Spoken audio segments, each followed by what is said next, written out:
Versículo, ¿no? La hermana dice 36. ¿Será? Venimos estudiando el libro de Lucas en forma sistemática y ya hemos visto que el libro de Lucas trae cosas increíbles. Nos muestra el poder del Espíritu Santo obrando de una manera increíble en toda la vida de Jesús. Nos muestra cómo la dependencia del Señor del Espíritu, y lo hizo con toda la intención de que nosotros entendiéramos de que en la vida que tenemos actualmente, igual que el Señor, podemos depender del Espíritu para vivir una vida victoriosa. También Lucas trata de demostrarnos una y otra vez que Jesús es Dios, que Jesús es el Mesías. Y efectivamente lo logra. Por eso van las profecías del Antiguo Testamento. Empieza con Juan el Bautista, porque estaba profetizado que un hombre tenía que venir, un hombre tenía que anunciar al Señor, y ese es Juan, que en un día mira a Jesús a lo lejos y dicen: miren, ahí viene el Cordero de Dios que quita el pecado del mundo. También el Señor afirma la idea desde el cielo en el bautismo de Jesús diciendo: este es mi Hijo amado en quien tengo complacencia. Un ministerio lleno de miles de personas, por desgracia igual que hoy, solo siguiéndola porque Jesús puede hacerles algunos favores, pero Jesús se cansa y cambia su enseñanza. Lo que vimos la vez pasada, hemos visto todos estos tiempos, es que Jesús en un momento donde se cansó y les dijo: generación incrédula, ¿hasta cuándo los he de soportar? Porque seguían al Señor porque solo querían favores. Y entonces el Señor empieza a enseñar por parábolas. También recolectó miles de discípulos, de seguidores, 12 apóstoles, que andó con ellos bastante, pero también cantidad de enemigos, los líderes religiosos de Israel, que al sentirse rechazados optaron porque había que matarlo.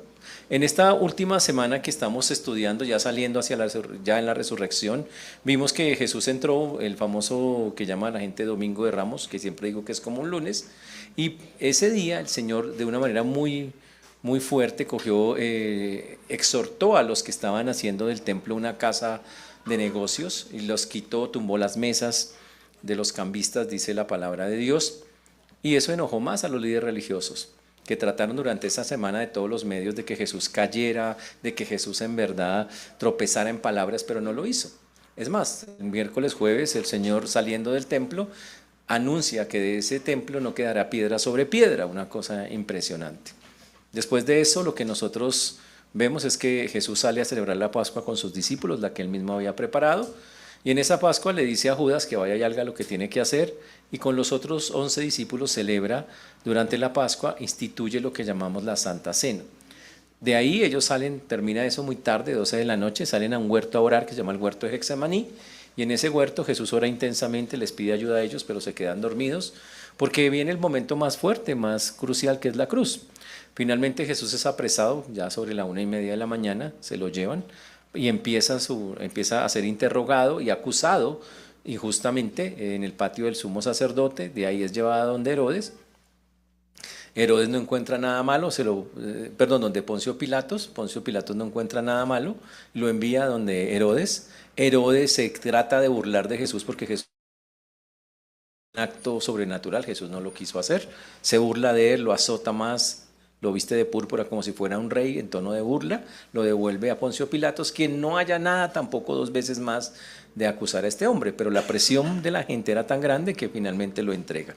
Jesús es crucificado, pasa 6 horas en esa cruz, 9 de la mañana a 3 de la tarde, dice palabras increíbles en la cruz, perdona a las personas antes de que se arrepientan, dice perdónalos porque no saben lo que hacen, y dice consumado es, que significa hecho el pago, diciendo hecho el pago que la humanidad pedía, y entrega él voluntariamente su propio espíritu. Es enterrado, bajado, el cuerpo lo reclama José de Arimatea junto con Nicodemo, lo llevan a una tumba nueva, muy rápido porque ya casi son las 6, va a comenzar el Shabbat, el sábado, donde no se puede hacer nada, dejan el cuerpo, comienzan los preparativos, aún así sellan la tumba, es más, les ponen una guardia en la tumba, y cuando las mujeres van el domingo al amanecer a seguir haciendo los ritos fúnebres, a seguir embalsamando el cuerpo, encuentran que ya el cuerpo no está, y que al contrario unos ángeles les dicen que ha resucitado. Van y lo cuentan a los apóstoles, no les creen, Pedro y Juan salen corriendo, miran el sepulcro vacío, pero todavía no le creen, dice, ¿será que resucitó o se robaron el cuerpo? Todavía hay dudas. Después hay otra escena que no está en Lucas, pero que es de Pedro, donde está Pedro, Jesús se encuentra con Pedro y le muestra que ha resucitado. Y vemos ahora la que estudiamos la semana pasada, que fue el camino de Emaús, dos veces el camino de Emaús, donde vimos que dos testigos, dos discípulos de Jesús, caminan con él de una manera muy chévere, la historia es muy bonita, sobre que no lo pudieron reconocer sino hasta el final de la historia, que el corazón de ellos ardía cuando el Señor les hablaba y estaban en las Escrituras. Y dice que finalmente cuando al final el Señor lo invitaron a entrar, porque él es un caballero, no va donde no lo invitan, cuando están comiendo lo reconocen, pero increíble, apenas lo reconocen se desaparece de su vista. Los discípulos, los dos del camino de Emaús, salen corriendo de noche a contarle a los otros discípulos que estaban escondidos que el Señor ha resucitado, y ahí es donde estamos en este momento, en la escena donde los discípulos de Jesús están chocados, están muy emocionados por un lado, todavía incrédulos en algunos aspectos, porque ahora tienen el testimonio inicialmente de dos mujeres que están diciendo que han visto a Jesús resucitado. Tienen el testimonio de Pedro, que dice que Jesús ya lo vio resucitado. Tienen el testimonio de los dos del camino de Emaús que dicen, ha resucitado. Y están en esa charla, y ahí es donde vamos a iniciar nuestro estudio hoy. Eso es en Lucas capítulo 24, versículo número 36. 36. Lucas 24, 36. Oremos. Padre precioso, maravilloso, te damos gracias porque tú eres bueno, Señor, porque para siempre es tu misericordia. Te agradecemos, Señor, porque hasta aquí nos has traído y tú has sido bueno con nosotros. Rogamos que tú obres en cada vida, en cada corazón, que tú, Señor, y nadie más que tú seas quien haga, Dios. Por eso hoy glorificamos y exaltamos tu precioso nombre. Guíanos, Señor, conforme a tu gracia infinita, a tu poder el día de hoy. Ayúdanos a expresar con claridad tu palabra. Ayúdanos a que no haya nada en nuestro corazón que contamine eso, Señor, sino que pueda ser una palabra limpia y tal cual tú la enseñaste. Dispón los corazones de los que nos escuchan para que también comprendan las verdades y para que las podamos llevar a la práctica, pues lo pedimos en Cristo Jesús. Amén y amén. Muy bien. Este Lucas 24 al 36 que estamos estudiando, como ya lo vimos, la narrativa que estamos viendo es que todos se encuentran allí, es un encuentro, la escena, están los 11 discípulos de Jesús que estaban escondidos. Están otros seguidores de Jesús, también los dos del camino de Emaús, todos están allí, pero ¿de qué están hablando? Están hablando de que varios han visto a Jesús resucitado, pero el asunto es que varios lo han visto, pero no todos lo han visto, solo algunos. Y entonces están hablando de cómo fue y están compartiendo, están casi como decimos en un tiempo de testimonios. Es la noche del domingo para el lunes. Imagínense, están pasando del domingo para el lunes, están ya cayendo la noche, y de pronto en medio de eso vamos a encontrar esta escena, versículo número 36, versículo número 36. Dice que mientras ellos aún hablaban, dice el texto, voy a colocarlo acá para ustedes, mientras ellos, ahí está. Mientras ellos aún hablaban de estas cosas, Jesús se puso en medio de ellos y les dijo, paz a vosotros. ¡Wow! Esto es increíble. Dice que mientras hablaban de qué cosas, bueno, de las apariciones sobrenaturales de Jesús. Estaban hablando los del camino de Emaús, que vimos en detalle 2 semanas, lo impresionante que fue para ellos, lo que Jesús les decía, cómo movía sus corazones. Estaban hablando Pedro, que no narra Lucas, pero otro evangelio lo narra, que Pedro había encontrado con Jesús, y están charlando de esas cosas. Están charlando que las mujeres habían traído el testimonio de que unos ángeles le habían dicho que también se habían encontrado, y la charla estaba girando en todo eso, cuando de pronto en medio de todo ese relato tan impresionante, con las puertas cerradas, porque Juan en el capítulo 20, versículo 19, dice que los discípulos estaban con las puertas cerradas por el miedo a los judíos, para aclarar que Jesús apareció sobrenaturalmente en medio de ellos.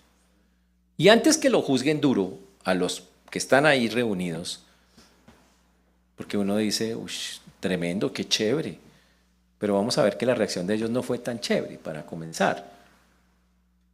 ¿Qué pasaría si un familiar suyo se le aparece en una reunión familiar ahí en la mitad de todos? Usted dice, abuelito.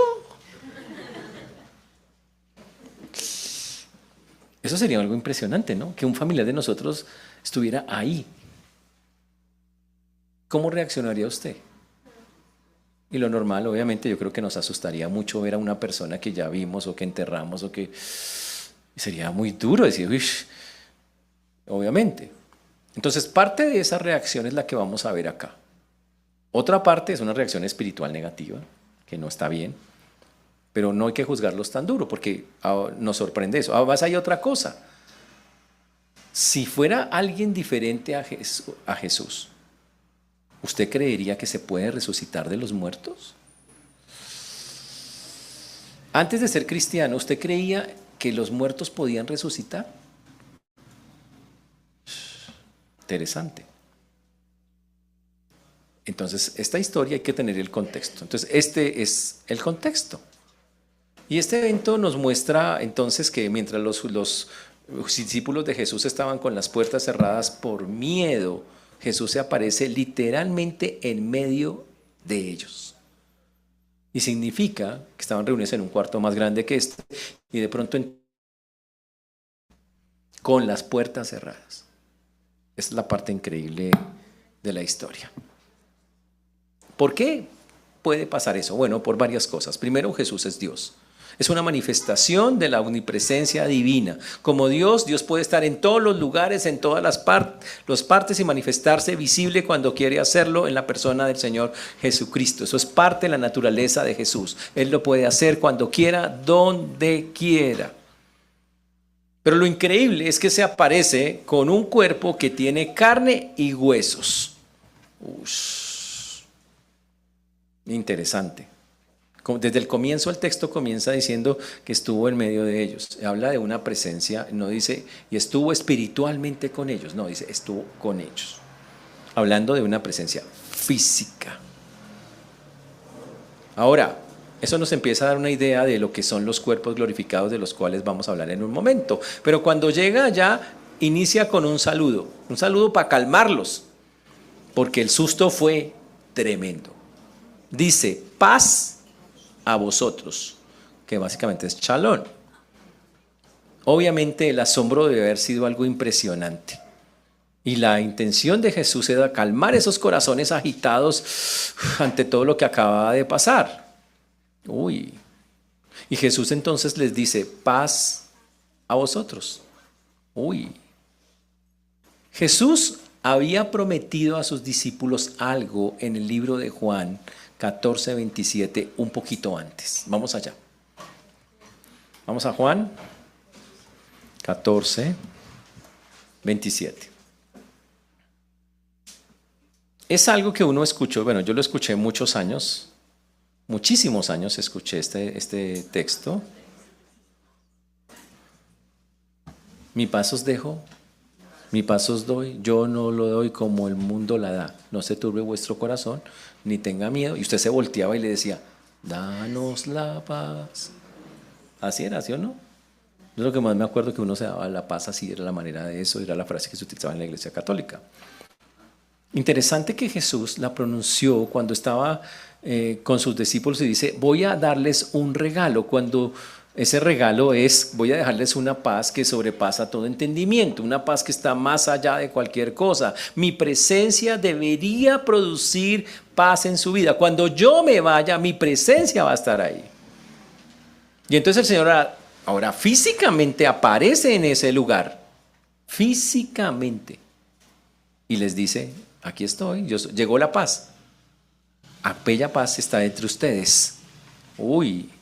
Y entonces pasan de esa paz escrita a esa paz real que tuvieron que empezar a vivir y que el Señor quería que empezaran a vivir en esos momentos. ¿Qué es la paz que el Señor ofrece y que estaba ofreciendo como regalo y que básicamente el Señor quiere afirmar al llegar en medio de ellos y decirles que tengan paz? La paz de tener una conciencia libre de la acusación de la culpabilidad por el pecado, la paz de la relación entre ellos como hermanos del mismo Padre, porque así es como funciona. El Señor les dijo, en el mundo tendréis aflicción, pero confiad, yo he vencido al mundo. Y por eso en medio de la inquietud que estaban viviendo, el Señor comienza diciéndoles paz a vosotros. ¡Wow! Esa paz debería estar, señores, siempre que la presencia de Cristo esté. Esa paz deberíamos experimentarla aquí o en cualquier lugar donde nosotros estemos con hermanos.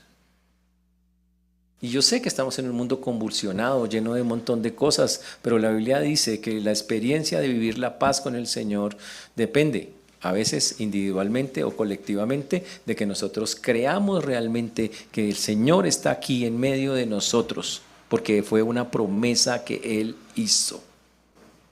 La iglesia no es simplemente una reunión de personas o de amigos, no. Es una experiencia donde el príncipe de paz, como se llama Jesús, está presente y se hace real y se hace verdadero. El versículo 37 dice, ¿qué estaban viviendo esas personas en ese momento? Versículo número 37. El versículo 37 nos dice, entonces, espantados y atemorizados, pensaban que veían espíritu. Pero ¿cómo así? Uno dice, pero no los juzguen. Y sí, pero qué partida de incrédulos, dice que Jesús en medio de ellos dice que un espíritu. A ver, nosotros qué hubiéramos hecho. Gritar, dice la hermana, probablemente, seguramente. Pero las dos palabras que utiliza ahí son terribles, espantados y atemorizados. Qué susto tan tenaz de ver a un muerto vivo, caminando en medio de nosotros ahí. Qué susto. Y por eso dice el texto, usa las dos palabras. Es un estado emocional, lo que se describe ahí, es un estado emocional profundo. Estaban llenos de espanto, sobresaltados, temerosos. Qué cosa tan... Muy fuerte, muy fuerte. Básicamente la palabra se traduce terror ante lo desconocido. Claro, imagínense, yo nunca había visto qué susto verlo allí. Wow. Ahora, eso demuestra que los discípulos, increíblemente, no estaban esperando la resurrección. Imaginemos la escena. Jesús les dijo antes de morir varias veces, voy a resucitar al tercer día. Imagínense que usted fuera un discípulo de Jesús. Y Jesús se lo repitió, voy a morir, me van a condenar los sacerdotes, profetizó todo. Y cuando pasa y se muere, usted dice, ay, se murió Jesús, ¿ahora qué vamos a hacer? Pues si yo creí en las palabras de Jesús, yo debería estar listo ahí afuera de la tumba a ver a qué hora sale. Debería estar pendiente, pues claro, si Jesús lo dijo y cumplió todo lo que dijo antes. Pero ellos no están esperando eso. Y por eso cuando Jesús resucita están sorprendidos. ¿De verdad resucitó? ¿En serio?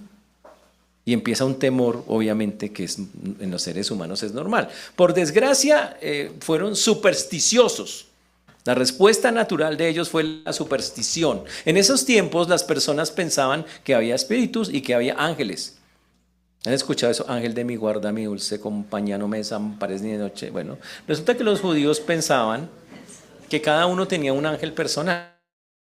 Obviamente eso no dice la Biblia, pero los judíos pensaban que cada uno tenía un angelito personal, que usted tenía su propio ángel que lo acompañaba. Y ellos, en medio de sus creencias y de sus cosas, pensaron que estaban viendo un fantasma que se había manifestado allí. Ahora, esto no pasa una sola vez en la Biblia. En el libro de Mateo 14:26, cuando Jesús caminó sobre el agua hacia ellos, ¿qué dijeron ellos? ¿Viene Jesús? Dijo, no, un fantasma. O sea que desgraciadamente la superstición era algo normal en esa época y la gente pensaba asimilar eso. Increíble. Y entonces pensaron que era así, aunque obviamente vamos a darnos cuenta que venía con un cuerpo humano. Esa expresión que pensaban que veían un espíritu significa que Jesús tenía una apariencia especial con ese cuerpo que ahora lo estaban acompañando. Pero uno dice, ¿por qué Jesús vino otra vez con un cuerpo que se parece mucho a un cuerpo humano, pero a la vez tiene una cara de cuerpo celestial? Y la respuesta es absolutamente interesante. Cuando Dios creó al hombre, ¿cómo lo creó? A su imagen y semejanza. ¿Cuánto tiempo el hombre iba a vivir en el huerto si no hubiera pecado? Por los siglos de los siglos, para siempre. El hombre no iba a morir mientras estuviera en el huerto. Pero pecó, y Dios, ¿qué hizo? Lo sacó del huerto para que el hombre no fuera un pecador de 1000, 2000 o 5000 años. Porque en el huerto, por las condiciones perfectas que Dios había creado, el ambiente perfecto y el alimento perfecto que había allí, el árbol de la vida, la gente podía vivir eternamente. Pero cuando el hombre se cayó, Dios hizo una promesa. Dijo, yo voy a restaurar todas las cosas. Eso incluye que iba a restaurar el alma caída, pero también el cuerpo caído.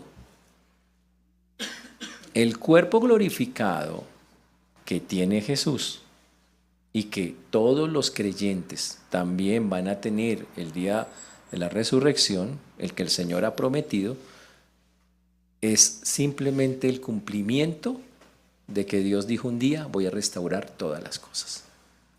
No solamente lo espiritual, sino también físicamente. Eso es lo que, para comenzar a decir cómo es que funciona eso. Esa es la naturaleza de la resurrección cristiana, así es como se va a dar. El Señor estaba en medio de ellos, están sorprendidos, no saben qué creer, estaban, wow. Primero estaban gozosos que el Señor resucitó, estaban todos un mar de emociones, todos ahí, ay, tan chévere, el Señor resucitó, qué bendición, y de pronto aparece Jesús en la mitad, qué susto, y pasan de la emocionada al susto más tenaz, y quedan todos ahí como perplejos. Ahora, ¿el Señor conoce todo de nosotros? Sí. Él conoce cuando estamos nosotros angustiados, cuando estamos temerosos. Claro, la Biblia lo atestigua en el versículo número 38. Entonces el Señor les dice, mirándolos, viendo la condición de sus corazones, les dice, ¿por qué estáis turbados y vienen a vuestro corazón estos pensamientos? ¡Wow! Ahora, miren la actitud de Jesús. Jesús puede haber dicho, oiga, ustedes me ven en persona y ni así, hola, ustedes sí son, qué incredulidad la de ustedes tan... Pero no hace eso. Jesús ve que están todos angustiados y le dice, ¿por qué están ustedes todos turbados? Que significa temblorosos. Muy temblor, un temblor pero interno, es como si el alma les temblara. Como... ¿Y por qué están pensando esas cosas? Les dice el Señor. Entonces el Señor, intentando restaurar la calma, acude a restaurar la calma en el interior de ellos, introduce como este diálogo y les hace un par de preguntas. Básicamente les dice, muchachos, ¿por qué estáis turbados? ¿Tienen ustedes una motivación verdadera para que su alma esté tan angustiada? ¿En serio? O sea, ¿hay algo? ¿Ustedes tienen una motivación, algo que de verdad ustedes digan, ay, sí, esto es de estar así? Esa es la actitud. Es una pregunta que el Señor hace con toda la intención de que ellos mismos la respondan en su corazón, de que ellos mismos recapaciten y piensen un poquito, que se frenen en lo que están sintiendo en medio de la inquietud que tienen. Si realmente yo resucité, esa es la actitud que debemos tener, estar atemorizados y asustados. Eso es lo que básicamente el Señor les cuestiona, que piensen de esa manera. ¡Wow! Interesante. Esa es la primera pregunta. La segunda, ¿por qué están pensando eso? La traducción dice, ¿por qué están inundados de tantos pensamientos? ¿Qué empezaron a hacer? Lo que hacen muchos cristianos cuando se estresan, filosofan.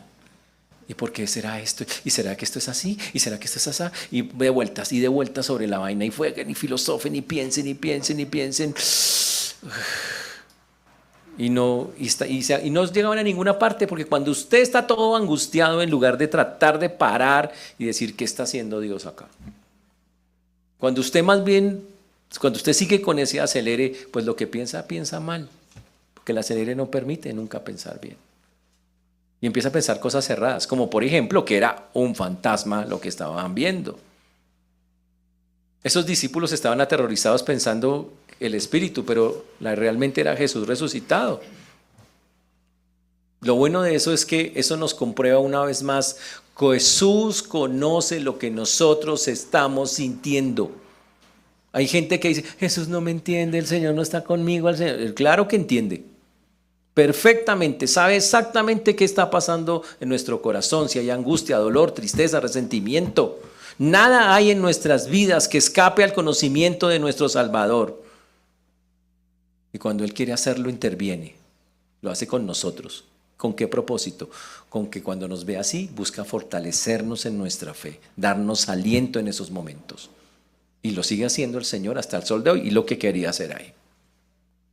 Pero Jesús hace algo todavía más fuerte, algo espectacular que para nosotros es muy importante en el versículo número 39. Versículo número 39. El Señor les pide entonces a ellos que hagan otra cosa.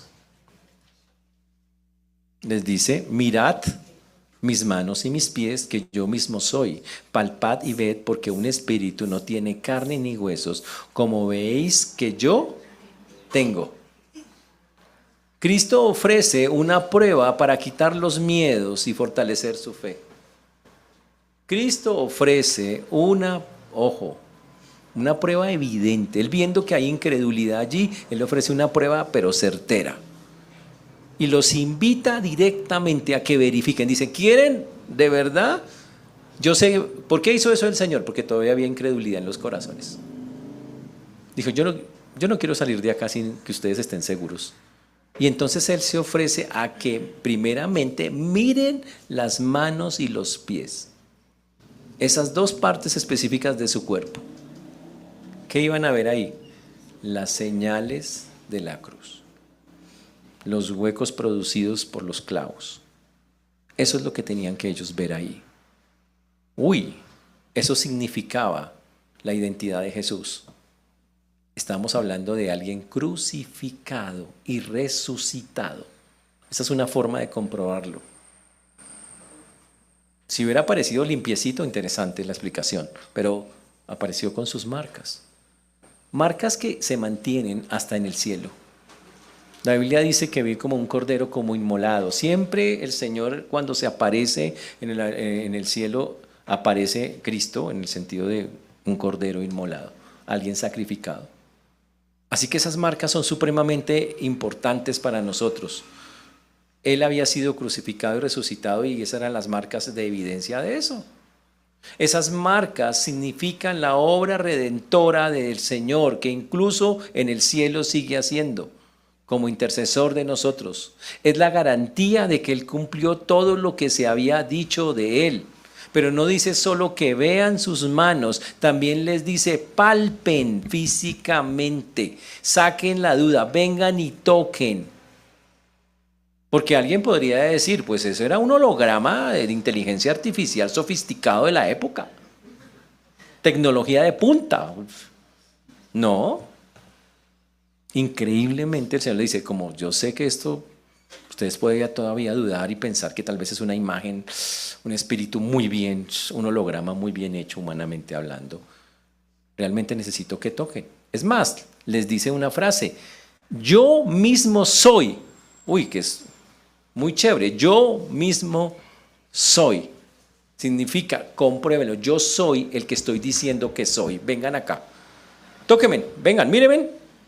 Ahora, para mirar, obviamente el Señor lo que hizo fue coger la túnica que tenía, subir y mostrar. Y después tuvo que subir de la túnica un poquito para mostrar los pies y ver los huecos todavía allí. Espectacular, una cosa espectacular. El Señor lo hizo con la intención de que lo tocaran, porque los espíritus, usted no los puede palpar, no se pueden tocar. Usted sigue derecho con su mano, es normal. Por eso el Señor dijo, quiere comprobar que el cuerpo del Señor es una realidad corporal. El cuerpo espiritual que tenía Jesús, porque eso es un cuerpo espiritual, increíble, tiene corporalidad cuando la quiere tener. Cuando no la quiere tener, simplemente pasa las paredes sin necesidad de absolutamente nada. Chévere un cuerpo así. Cuando se pone en medio de ellos, puertas cerradas y que apareció en la mitad, ese cuerpo pasa, no está limitado a este espacio o a esas paredes o a esas cosas. Pero la otra parte es que cuando necesita hacerse físico, tener una forma, lo toma y sin ningún problema aparece tal cual. Uy, interesante. En pocas palabras, no es un cuerpo físico en ese momento el que quiere mostrarles. Hay una gran diferencia, señores, en el cuerpo que tenemos actualmente y el cuerpo de la resurrección. Igual con Jesús. El de Jesús marcaba claramente esas distinciones y Jesús lo hizo ver de una manera categórica, que un espíritu no tenía carne ni huesos como él tenía, que era un cuerpo real, que podía hacer las funciones propias de un cuerpo humano. Increíble, aunque adicionalmente tenía cosas que el cuerpo humano tiene limitaciones, como pasar paredes. Increíble. Esto es algo muy, muy chévere. Y el versículo 40 termina la afirmación y dice claramente, y diciendo esto les mostró las manos y los pies. Y dice el Señor, y para que quede bien claro, vuelve y los invita. Ahí la palabra como aparece es una nueva invitación a que nuevamente ellos vuelvan y miren. Dicen, vuelvan y confirmen, vuelvan y toquen. Aquí están. Y les mostró otra vez, miren, vengan. Verifiquen. Básicamente el Señor dice, necesito que comprueben. Es muy importante que hagan eso. Es algo que el Señor quiere que se haga. Para que vieran sus marcas de los clavos de la crucifixión. Para nosotros eso es algo espectacular. Es una confirmación del cumplimiento de las promesas mesiánicas. La sangre de Cristo fue derramada y con ella redimió nuestro pecado. La muestra de Jesús de sus manos y de sus pies muestra que Él tomó nuestro lugar, que gracias a eso tenemos paz para con Dios, que somos justificados por la fe como dice Romanos. ¡Wow! Que como dice también la Biblia, por un solo sacrificio fuimos hechos perfectos delante de Dios. Pero Dios permitió que esas señales quedaran en su cuerpo para que quede claro la obra que Él hizo. Esa es la forma de comprobar la resurrección. Mire, aquí están las manos que fueron horadadas, abiertas, el hueco, los pies que fueron horadados, la lanza en el costado también que abrió su cuerpo. Señores, ¿qué le producen a ustedes esas señales en el cuerpo de Jesús? Deberían producir una tremenda gratitud, porque fue a través de eso que Él logró pagar nuestros pecados. Esas marcas no son imperfecciones en el cuerpo de Jesús, son trofeos eternos de su amor redentor, que nunca deben ser olvidados por nosotros que fuimos comprados a precio de sangre. Así es como hay que ver eso. Pero viene una frase increíble. Uno dice, bueno, ya con eso, después de tocar eso, ya están seguros. No. Todavía no. Entonces ocurre otra escena que nos deja un poquito desconcertados. Dice, y como todavía ellos de gozo no le creían, oiga lo que dice ahí, no lo creían, y estaban maravillados, les dijo, ¿tenéis algo de comer? Dice, pero ¿cómo? ¿En serio? Ya lo tocaron, ya, no, pero ya lo tocaron. ¿No la creen todavía? Y Jesús se da cuenta. Ahora, ¿por qué Jesús hace eso? Pues porque se da cuenta que todavía hay algunos entre el público que dicen, no sé, tengo mis dudas. Imagínense eso, todavía después de todo ese pedazo. Pero lo increíble es la paciencia de Jesús. Jesús, en lugar de decir, oiga, ¿qué más quieren? ¿En serio? Dice, tranquilos. Como ellos, y por eso Lucas lo explica claramente, como todavía no acaban de creer, otra versión dice, como todavía no acaban de creer, de pura alegría, y no salían de su asombro. Estaban tan emocionados que, ¿será que sí? Ya estaban casi convencidos, pero no totalmente, y por eso Jesús es estar en un estado de, uy, de que se le movió el piso hasta donde no más, no salían de su asombro. Entonces el Señor les da otra prueba grande, grande. Ahora, entendamos cómo es que los discípulos llegan a eso. ¿Por qué los discípulos no estaban tan listos para recibir la resurrección? Bueno, andaron con Jesús 3 años y pico, la mayoría, algunos de ellos. Y Jesús claramente les dijo muchas cosas. Ellos vieron el poder de Jesús y mientras Jesús estuvo al frente, ellos estuvieron felices, contentos, cuando vieron que Jesús ganaba todas. Ganaba a los líderes religiosos, le ganaba las enfermedades, le ganaba el hambre, a todas les ganaba Jesús. Pero recuerden que desde cuando estábamos estudiando el Evangelio, siempre que Jesús hablaba de su muerte, ellos se rayaban y decían, no, pero como hasta Pedro un día recibió una exhortación del Señor, porque dijo, ¿cómo se le ocurre que usted va? Porque era algo que en la cabeza de ellos no entraba. Sin embargo, el Señor se la repitió varias veces. Y cuando ven a su Salvador colgado en una cruz, muerto, se descorazonaron. Se quedaron con, ¿pero por qué esto así? ¿Y qué pasó? Se les olvidó la palabra que el Señor les había hablado. Se les olvidó que Él había prometido resucitar. Por eso Jesús, con los discípulos de Emaús en la escena anterior, ¿qué hizo? Dijo, les recordó todas las escrituras de que eso tenía que ser así. ¿Para qué? Para que entendieran, es que es normal, así tiene que ser. Y aquí el Señor también, aquí ellos, los discípulos, están descorazonados y el Señor, en lugar de darles duro, que seguramente algunos lo harían así, el Señor dice, no, yo voy a demostrarles claramente que sí soy aquel. Ahora, para nosotros que Jesús haga esto es una prueba espectacular, porque demuestra que el cristianismo no era una fe ciega, demuestra que el cristianismo exigió sin exigir. Cuando había dudas, el Señor las solucionó a través de pruebas tangibles y verdaderas. Y aquí lo hizo en este texto. Y lo hizo en esa manera. Al ver el Señor que no estaban completamente convencidos, les hace una pregunta adicional. ¿Tenéis aquí algo de comer? ¡Wow! Les pidió algo de comer. Recuerden que estamos más o menos a mediodía. Ya va a llegar la tarde, casi la noche para comer. Y Él les pide, tráigame algo de comer, porque quiero demostrarles que este cuerpo es una realidad física. Es una realidad física verdadera. Esto debe haber sido interesante. No sé, debe haber sido interesante la escena, todos mirando cómo come Jesús, ¿no? Todos, esperando que cuando tomara lo que le dieron, siguiera derecho. Que cayera todo. No pasó.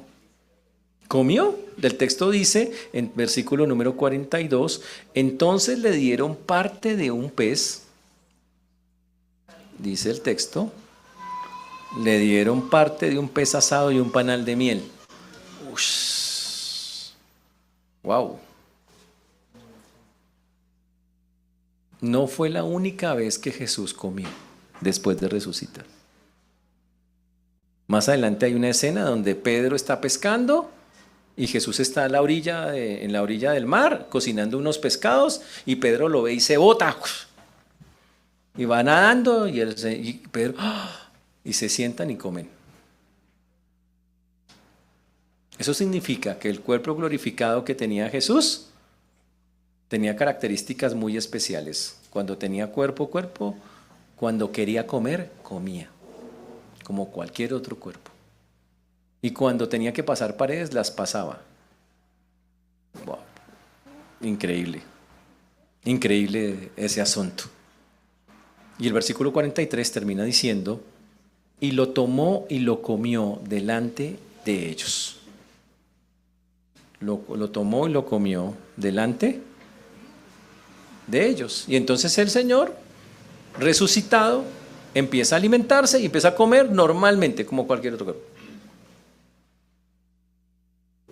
La Biblia dice que de ahí para allá ya no hubo dudas. Cristo resucitó en cuerpo completamente. Y eso es algo muy bonito, muy, muy especial. Ahora, ¿los seres celestiales comen?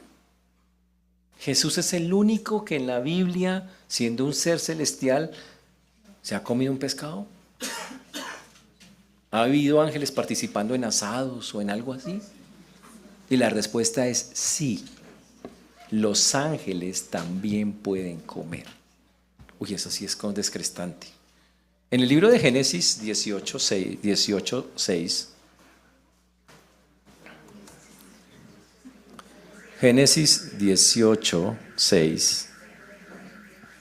Abraham dice que le llegaron unos ángeles de visita. Dice que Abraham fue deprisa a la tienda de Sara y le dijo: toma pronto 3 medidas de amasa y haz panes cocidos debajo del rescoldo. Y corrió Abraham a las vacas y tomó un becerro tierno y bueno y lo dio al criado. Y este se dio prisa a prepararlo. Tomó también mantequilla y leche y el becerro que había preparado y lo puso delante de ellos. Eran ángeles, y se estuvo con ellos debajo del árbol y comieron. Y tremendo banquete, eso fue un buffet. Eso hubo ternera, ahí dice que un animalito de esos, que hubo, o sea, eso fue espectacular.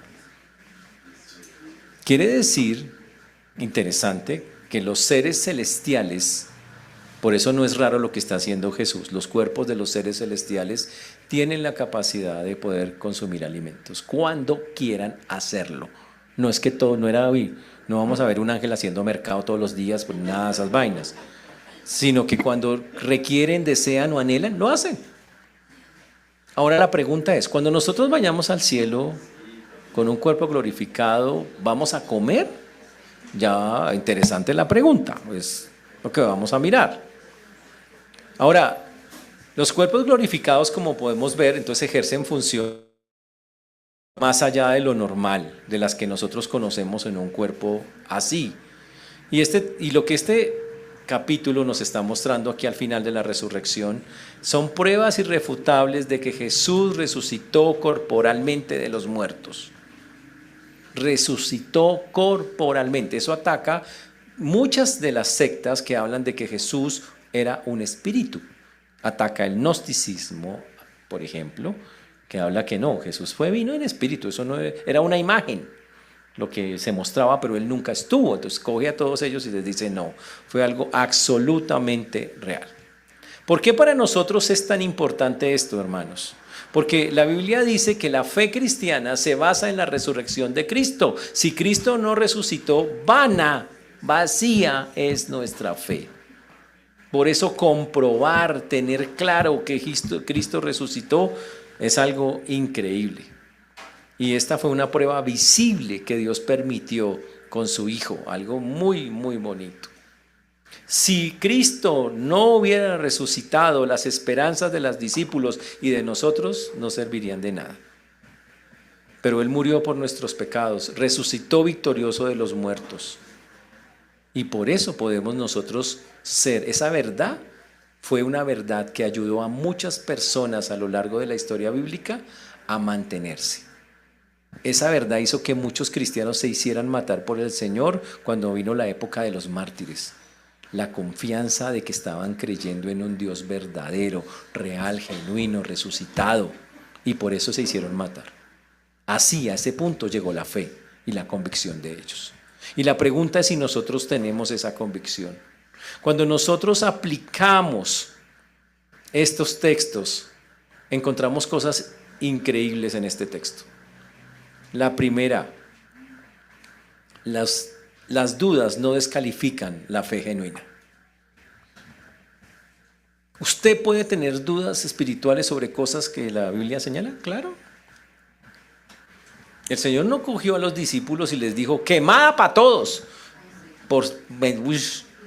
Ni siquiera se ofendió. Él dijo, bueno, yo entiendo lo difícil que es que ustedes crean ciertas cosas, y empezó a buscar maneras de hacérselas comprender. Eso demuestra un tremendo amor del Señor. Ese es el modelo para abordar las dudas. ¿Cómo las abordó el Señor? Con paciencia y con evidencia. El Señor les dijo, listo, ¿no me creen con esta? Bueno, vamos a hacer esto. Y siguió, y siguió, y siguió. Y les dio pruebas. Y ahí viene una verdad que es clara en la palabra de Dios. Cuando usted tiene una duda sobre algo con Dios, sobre algo, lo que sea, pregúntesela. Dios está dispuesto a responderla. Pregúntele, Señor, mira, pasa esto en mi vida, no entiendo esto, ayúdame a comprenderlo. Listo, la mayoría, ojo, no todas, serán respondidas. En las que no, mi actitud debe ser, Señor, yo no estoy para cuestionarte, estoy para confiar en ti. Y confío, es la fe. Pero hay muchas que el Señor claramente nos ha mostrado, tal cual lo digo, así es. Pero pregúntele, ellos le preguntaron, el Señor les mostró, ni siquiera preguntaron y Dios mismo les desquitó esas dudas de su corazón. Pero para eso hay que dejar claro, ¿usted está pudiendo ver a Dios diariamente en su vida? ¿Usted está pudiendo ver a Dios cómo actúa? ¿Lo está viendo? Porque cuando yo puedo ver a Dios actuando todos los días en mi vida, wow, mi fe va creciendo. Mis dudas se van disipando porque yo digo, no, Dios está obrando, Dios es real, es vivo, es genuino. Así lo vive usted. La otra cosa, muy difícil para algunos.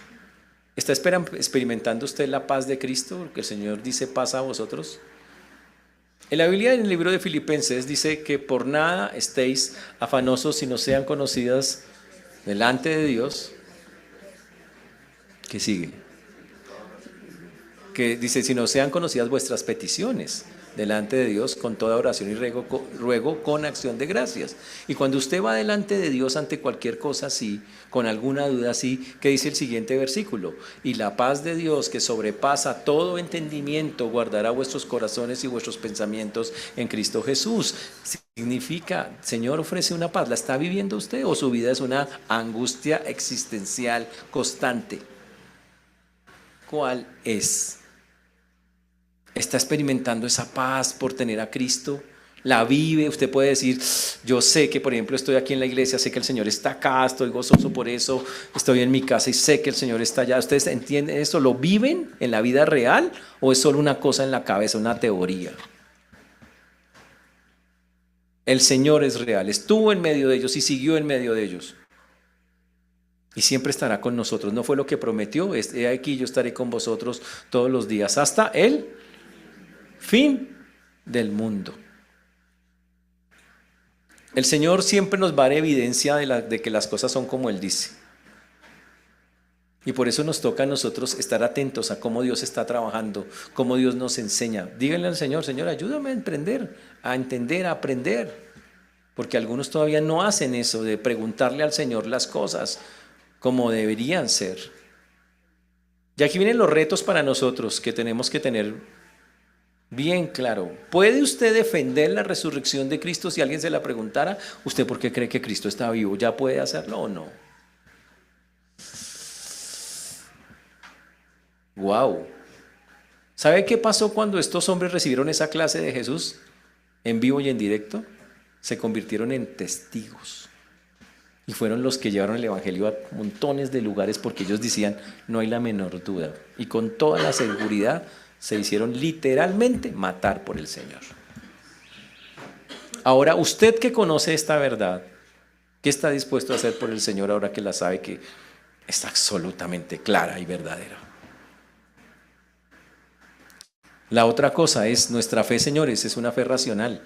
Nosotros no creemos por creer. Esto no es una cosa de aires, de estar viendo fantasmitas o cositas o que nos imaginamos cosas o que no. La Biblia es muy clara en cosas que son y que podemos comprobar. Nuestra fe no es ciega, nuestra fe es informada, comprobada, comprobable en muchas cosas. Así es.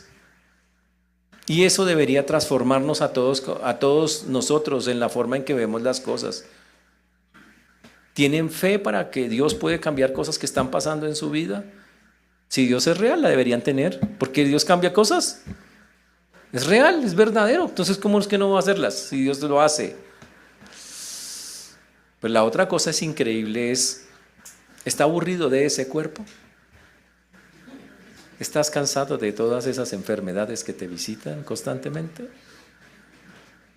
Si eres un creyente, hay una promesa gigante del Señor de darnos a todos un cuerpo glorificado para vivir la eternidad con Él. Es un regalo. ¿Para qué? Para restaurar todas las cosas. Recuerden que al final de los tiempos el Señor dijo que restauraría todas las cosas. Eso significa que la tierra maldita, que hoy está maldecida desde la maldición desde la caída, volverá a ser una tierra, obviamente no exactamente igual como esta, sino sin contaminación, limpia. Todo va a ser restaurado, todo, el alma de las personas, pero también el cuerpo, todo. Por eso la Biblia tiene por allá un versículo que la creación misma anhela, desea que nosotros seamos restaurados, porque cuando nosotros seamos restaurados, la creación es restaurada. Ella está esperando eso también. Algo fantástico. Pero lo más increíble es, ¿qué impresión le produce a usted saber que las marcas ahí están, que son reales, las de Cristo?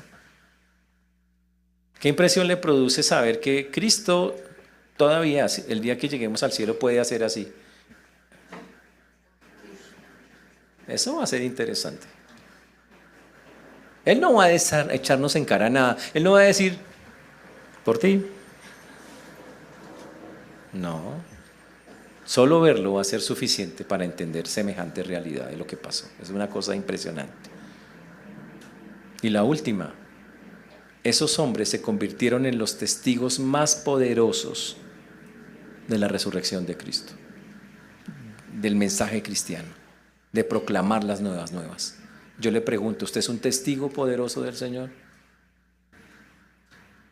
Porque los que saben esa verdad y ya tienen las pruebas, como ellos, los como nosotros, que tenemos al Espíritu que da testimonio y que nos afirma estas cosas, deberíamos también decir, listo, ¿qué hay que hacer, Señor? Voy a proclamarte, voy a contarte. Nuestro testimonio de resurrección está basado en que usted de verdad cree en ese Cristo resucitado, o solo es información de teología. Y si yo tengo esa confianza de que el Señor me ha demostrado claramente que Él es Dios y está resucitado, yo tengo que estar hablándole a otros de que hay un Dios vivo que quiere cambiarles sus vidas. Así de sencillo. Por eso los animo, iglesias, a que demos evidencia, a que salgamos, a que quitemos nuestras dudas, a que busquemos la paz de Dios, pero sobre todo a que ejerzamos el ministerio de la reconciliación, de ir a buscar a otros, de ir y contarles a otros que hay un Dios grande, poderoso, del que estamos seguros que está vivo, que es real, que es genuino, que también puede cambiarle la vida a ellos. Mis hermanos, que esa tarea la tengamos no solamente esta semana, sino a lo largo de nuestras vidas, porque ese es el deseo del Señor. Muchas gracias, hermanos, que el Señor los bendiga. Pongámonos de pie.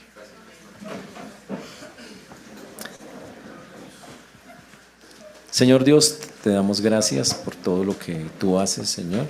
Te agradecemos. Te damos gracias porque solo tú y nadie más que tú, Señor, eres Rey de Reyes y Señor de Señores. Pedimos, Señor, humildemente que tu nombre sea exaltado, glorificado, que tú nos guíes, Señor, a todos y cada uno de nosotros. Que podamos hoy, Señor, pensar, meditar en estas cosas que hemos visto, que nos ayudes a solucionar esas dudas de nuestra alma, de nuestro corazón, entendiendo que estás dispuesto muy, muy amorosamente a solucionarlas.